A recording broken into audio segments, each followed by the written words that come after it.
The thesis requirements. Hi, Julie, it's Ricky. Hi, Ricky, how are you? I noticed you weren't in psychology today. I'm feeling sick, so I didn't go to school today. Would you mind telling me what I missed in class? Sure thing. I'm sorry you're not feeling well. Anyway, we spent most of the class talking about a new essay that Professor Johnson assigned. You need to choose one of the bold headings from the note system and research it. Wow, I picked the wrong day to miss class, huh? You sure did. Could you tell me the specific requirements of this paper? Sure. You need to find scientific research that supports your claim as one of your references. It can be from some of the case studies we discussed in class, or you can find your own. Or even better, you can conduct your own research. I'm sure that would get you an A. Have you decided what you're going to do yet? Also, where are you getting your references? Yeah, I'm going to research facial recognition by infants. I've already found a few experiments in scientific journals. That would probably be a good start for you. There are tons of journals in the library. Great idea, thanks. I'm considering writing my essay on the effects of one of the psychotropic drugs we talked about in class. I'm sure there is lots of stuff about it on the internet. Are we allowed to use information from the internet? Sure, you can use that as long as it's not your main source for information. You'll probably want to cite some of the experiments we went over. Good idea, thanks. I'm going to try to find some information from a bunch of different sources. Are there any specifications on how the essay should be written? Yeah, Professor Johnson wants it double-spaced. It should be between 6 to 10 pages long. 6 to 10 pages? That's so much. Oh, it's going to take forever. I know, the whole class groaned when he said that. Anyway, you also need to put the title in italics and... Wait, each section heading or just the main heading? Only the main heading should be in italics. I think section titles are supposed to be in the same format, but maybe in bold. You'll have to check that in class next time. Oh, okay. So I take it that the report has to be typed, since there are so many requirements. What are the other formatting requirements? Yep, it's got to be typed. Aside from that, there are still a few more specifications. You should number each page. Make sure it goes up in the top right corner. Okay, I'll make sure to write that down. I always forget to number the pages. Do we need to title and date each page too? You need the shortened title on every page, but no need to include the date. That should just be on the cover page. Okay, thanks. No problem. Also, make sure the margins are 3.25 pixels wide. What? I'm not even sure how to do that. Oh, it's okay, I can show you. It's really easy. I think that's all the directions he gave us. A lot of formatting requirements, but we have the freedom to research many things that we like, so that's good. Oh, I almost forgot. Remember to put down your ID number on your report. Thanks so much for your help. I'll see you in class Monday. No problem. Glad I could help. See you later.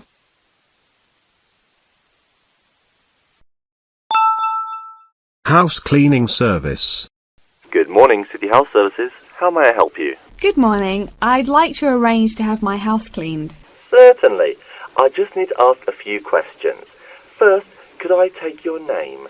Yes, it's Barbara Hill. Thank you. Next, is your house in London? Yes, it's in Kingston in southwest London. Okay, southwest London and, what's the postcode? SW105. And what is the square footage and what rooms will be cleaning? The whole house is 268 square feet, and there is no need to clean all the rooms. I only want to have my bedrooms cleaned. Okay. How many bedrooms does the house have? 3 bedrooms. Oh no, sorry, we used to have 3 bedrooms, but we only have 2 bedrooms now. Are those single bedrooms or doubles? Doubles. Fine, 2 doubles. There's one more room which needs cleaning. It was used as a bedroom before, and now we have converted it into an office. I understand. 3 rooms have got to be cleaned. And are all of those rooms upstairs? Yes. Then downstairs we have a kitchen diner, conservatory and lounge. The kitchen diner is quite large and has the usual equipment, cooker with oven, refrigerator, cupboards and worktops. The conservatory has a lot of plants, but there's no need to take care of them. The lounge has a leather 3-piece suite and a large coffee table. Thank you. And do you keep any pets?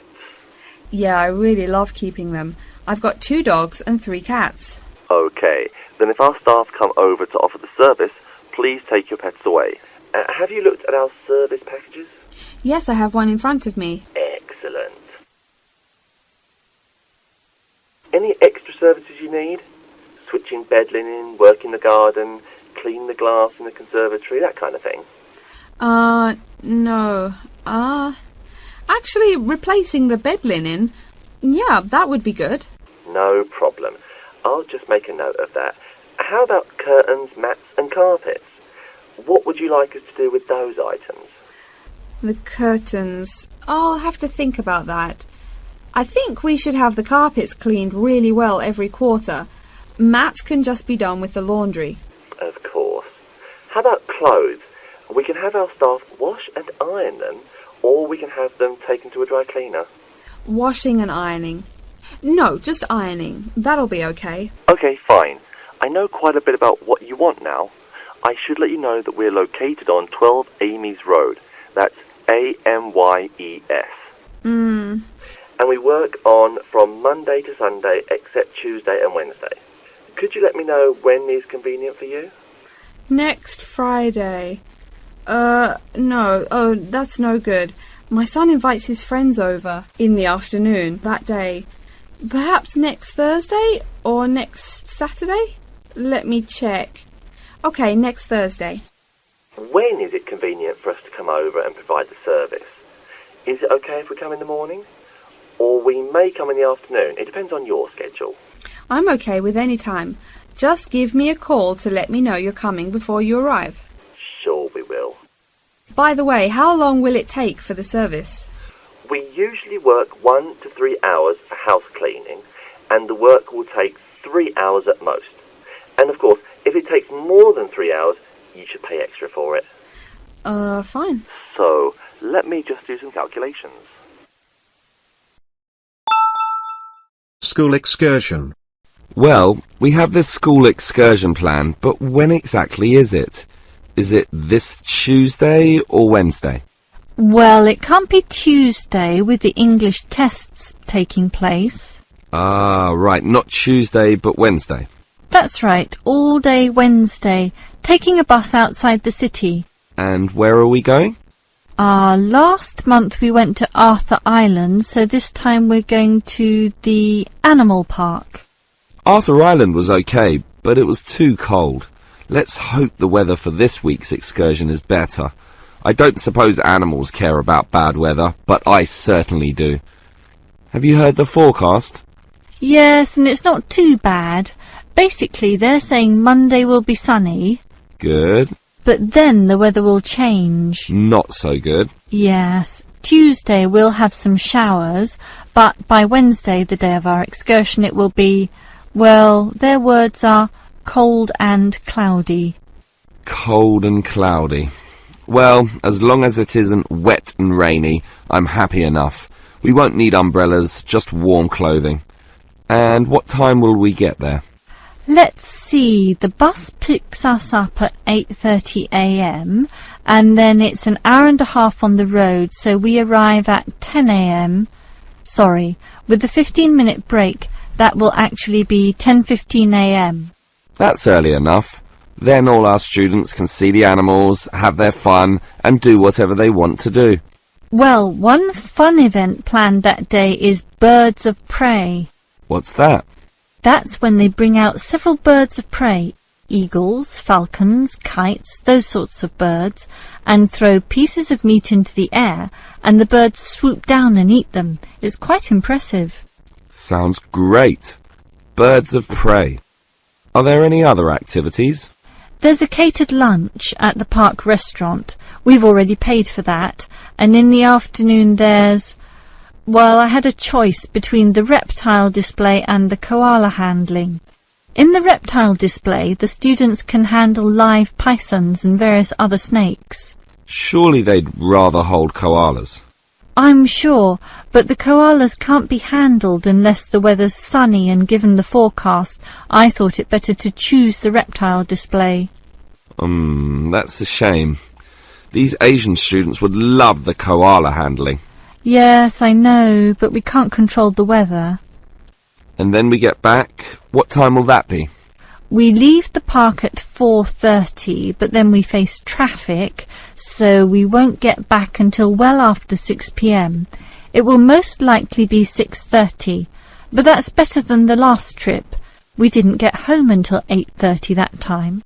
Yes, that was a bit too late, wasn't it? Andrew, I understand you've been doing some research regarding the breakdown by nationality of our student body. That must have produced some interesting results. You're right. I got some statistics from head office. I would imagine that most of our students are either Japanese or Chinese. You imagine right. But it's the Chinese who constitute the majority, but only just. I had thought Koreans might be second, but it's actually the Japanese, quite close behind. It's somewhat surprising, but obviously all those study tours that our university markets in Japan are bringing in students. What's the breakdown exactly? Japanese are a quarter of the whole, which is considerable.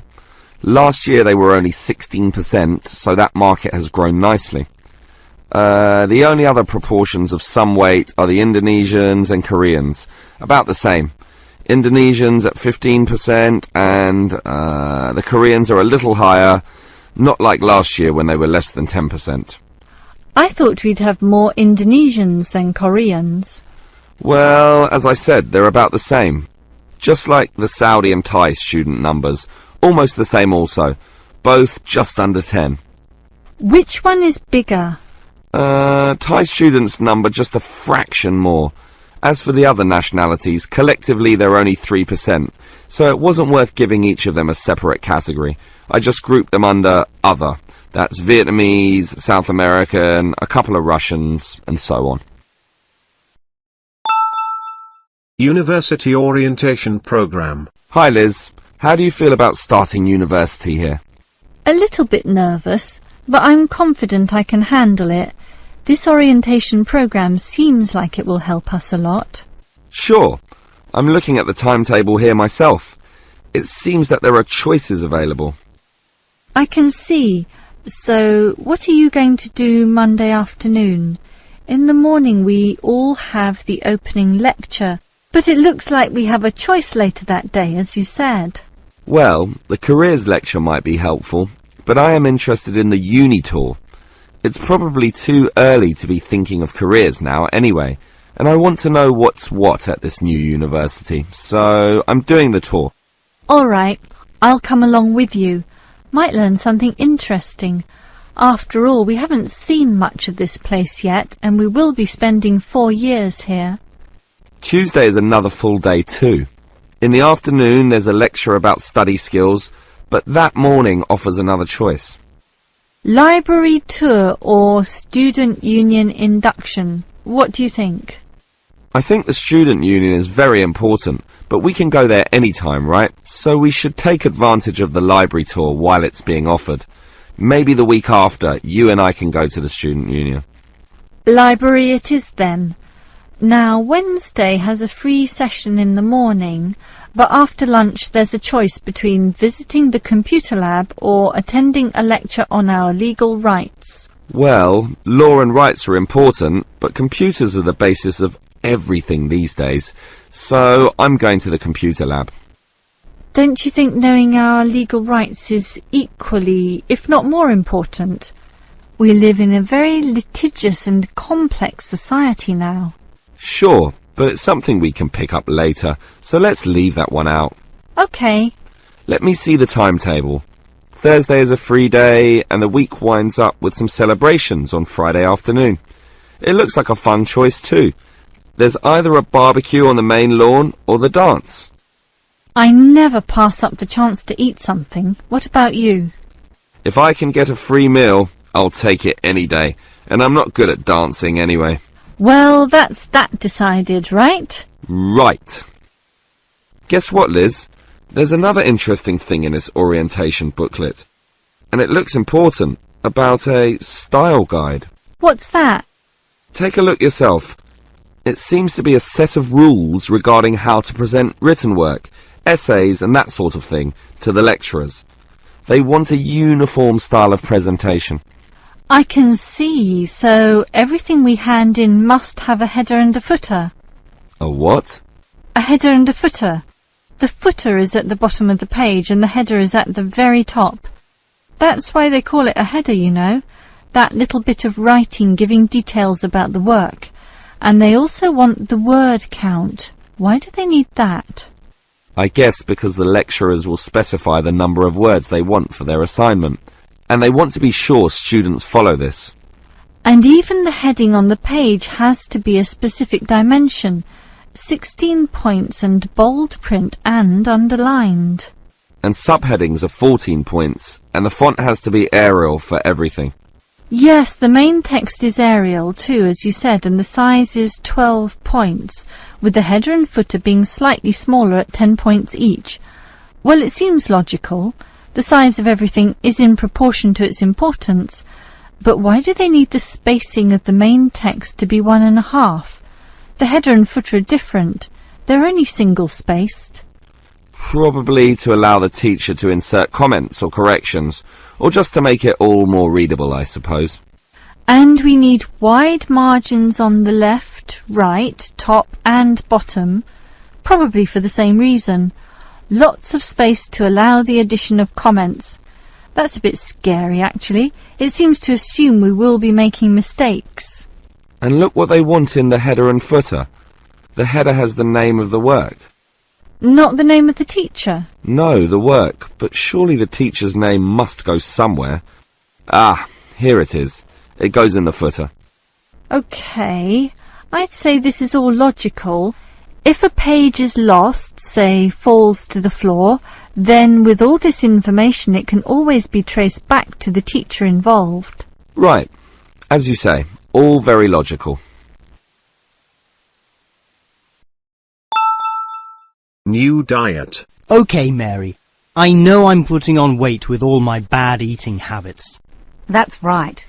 Chocolate bars, pizzas, and all washed down with litres of soft drink. And with all the sugar in soft drink, I think we can say you're definitely overindulging, don't you think? I know. I intend to definitely stop drinking that from now on. And that's part of the sensible eating plan that we have agreed we need to formulate. One that we can both follow.